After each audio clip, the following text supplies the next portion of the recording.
حتى لو خرجت من زيكولا. المهم امشي من هنا الأول وافضل عايش. لازم الاقي شغل. خالد بيتمشى وسط المحلات والمطاعم، بيحاول يسأل الناس، كلهم بيرفضوا، وجوههم باردة وفي تجاهل. هو كله بيرفض ليه؟ أنا عايز أشتغل بس. خالد مرهق وبيقعد على الرصيف. فجأة يجي يامن من بعيد بيبتسم له وبيصافحه بحرارة. فينك يا صديقي؟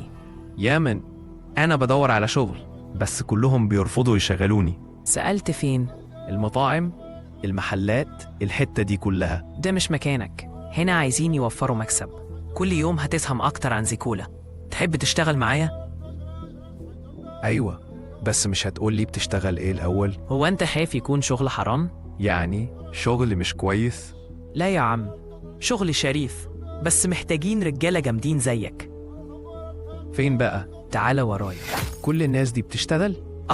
لمتابعة الفيديو بالكامل اشترك بالقناة واضغط على الرابط بالوصف. نعدكم بمشاهدة ممتعة.